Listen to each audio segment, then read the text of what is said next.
Hello दोस्तों।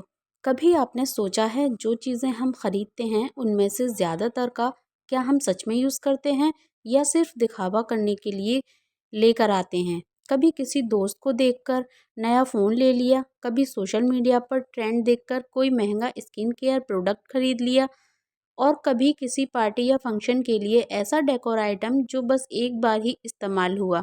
तो अगर आप भी इस बात से रिलेट कर पा रहे हैं तो यकीन मानिए आप अकेली नहीं हैं।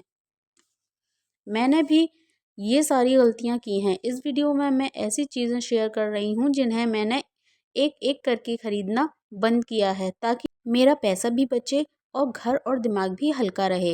हो सकता है मेरी ये बातें सुनकर आप भी रिलेट कर रहे हैं कि क्या ये चीज़ें मेरी लाइफ में सच में ज़रूरी हैं या बस भीड़ का हिस्सा बनने की कोशिश है।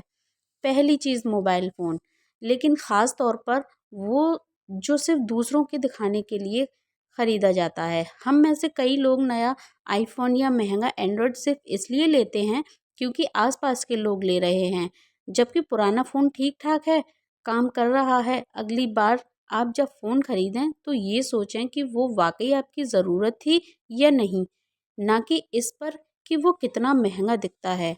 दूसरी बात, सेल ट्रैप शॉपिंग। सेल में खरीदना सिर्फ इसलिए कि चीज़ सस्ती है मेरी सबसे बड़ी आदत थी। By one get one 50% of festival season में इन सब का मुझे बहुत आकर्षण होता था, लेकिन मैंने देखा कि हर महीने कोई ना कोई सेल होती ही रहती है।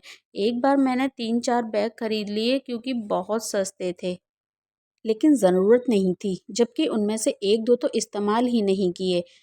इसकी ज़रूरत नहीं थी, पर ऑफ़र देखकर लालच आ गया। लेकिन अब मैं ऐसा नहीं करती, इससे मेरा पैसा, टाइम और स्पेस तीनों की बचत होती है। तीसरी बात, इंस्टाग्राम किचन आइटम। इंस्टाग्राम देखकर खरीदे गए किचन आइटम। मुझे किचन बहुत पसंद है। इंस्टाग्राम देखना मेरी आदत है। वहाँ हर रोज़ कोई ना कोई नई चीज़ दिखती है, बहुत सुंदर और एस्थेटिक होती हैं। सेरेमिक बॉल्स, ट्रेज़, स्ट्रॉज, कप या रोटेटिंग स्पेस ऑर्गेनाइज़र कि दिल कहता है कि बस ये खरीद लें। ये तो मेरी किचन में होना ही चाहिए। लेकिन सोचिए, क्या वाक़ई आपकी सबकी ज़रूरत है? मैंने ये सब छोड़ दिया क्योंकि इससे पैसे की बर्बादी भी और किचन की शेल्फ भी भरने लगी और 80% आइटम तो हम यूज़ भी नहीं कर पाते क्योंकि जब असली खाना बनाना होता है तो वही पुराना चाकू, कढ़ाई और एक सादा सी प्लेट सबसे पहले नज़र आती है। लेकिन मैंने अब ऐसी चीज़ें खरीदना छोड़ दिया। अब मेरी किचन खुली-खुली लगती है और क्लटर फ्री भी। अगली बात है unused planners and diaries.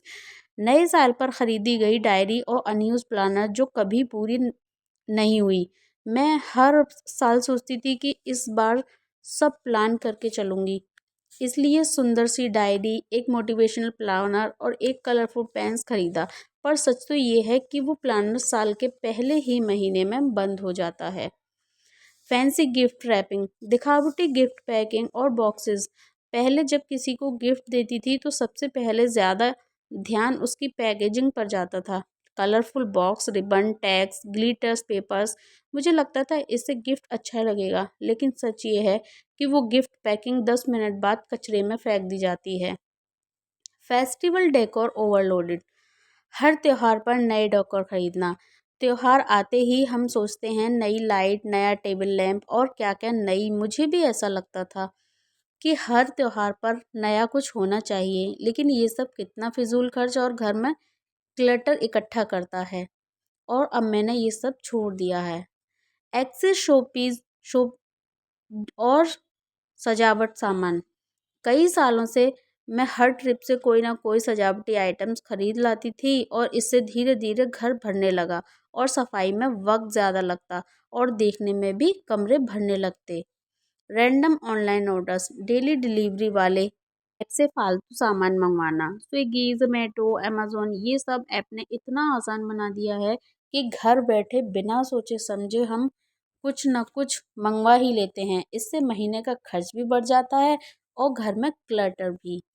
Disposable plates, glasses, plastic item. अगर कोई मेहमान आता तो सबसे आसान लगता डिस्पोजेबल ग्लास और प्लेट यूज़ कर लो, बाद में सब फेंक दो।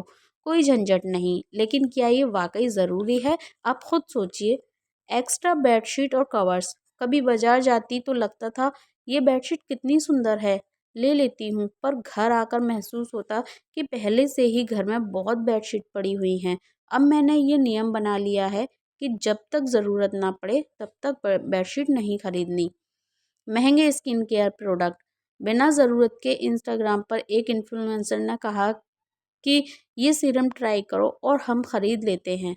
मैं भी करती थी बर्बाद पैसे, पर बाद में स्किन को शूट नहीं करता और आधा बोतल यूं ही फेंकना पड़ता है। अब मैं वही प्रोडक्ट्स लेती हूँ जिनकी मुझे वाकई ज़रूरत होती है। हर मौसम के लिए अलग अलग जूते या चप्पल। पहले सोचती थी गर्मी के लिए अलग सैंडल हो, मानसून के लिए अलग रबर वाले, शादी के लिए अलग। नतीजा घर में जगह ही नहीं है। अब मैंने अपने फुटवेयर को कम कर दिए हैं, एक फॉर्मल, एक कैजुअल और एक घर के लिए डेली वियर। छोटे बच्चों को खुश रखने के लिए हर बार टॉयज़ खरीदना। जब भी मैं बाज़ार जाती तो सोचती कि बच्चों के लिए टॉयज़ खरीद लूँ, बच्चे खुश हो जाएंगे। लेकिन देखा कि बच्चों को तो उस चीज़ से खेलने में 5 मिनट लगते हैं और बाद में वो फेंक दिया जाता है। लेकिन अब मैं ऐसा नहीं करती। हैवी हैंडबैग, पहले फैशनेबल लगने के लिए बड़े बड़े बैग और पर्सेस खरीदती थी, लेकिन उन्हें उठाते वक्त लगता था ये बैग मेरा स्टाइल नहीं, मेरा सर दर्द बन गया है। अब मैं छोटा और हल्का बैग लेती हूँ जो मुझे कैरी करने में भी इजी लगे और सस्ता भी हो। अनावश्यक mobile accessories, covers, stands, pop socket, camera lenses, phone का एक कवर ले लिया, फिर ट्रेंड में नया आया तो दूसरा ले लिया।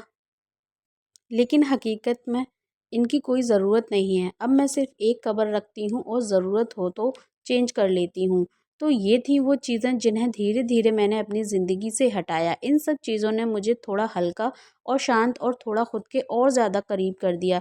शायद मेरी ये बातें सुनकर आप भी थोड़ा रुकें और सोचें, और घर कुछ चीज़ें आपको भी फालतू लगें तो यकीन मानिए उन्हें जाने देना एक बहुत बड़ी राहत होती है। अगर आपको ये वीडियो पसंद आया हो तो एक लाइक ज़रूर दीजिए, क्योंकि शायद आपके एक लाइक से किसी और को भी ये सोचने पे मजबूर कर दे कि उन्हें क्या क्या छोड़ना चाहिए। कमेंट करके बताइए इन चीज़ों में से कौन सी चीज़ आपकी भी ज़िंदगी का हिस्सा रही हैं। अगली बार फिर मिलूँगी ऐसी ही और एक और बात के साथ। तब तक याद रखिए, कम चीज़ें हो सकती हैं लेकिन ज़िंदगी तब भी भरपूर हो सकती है।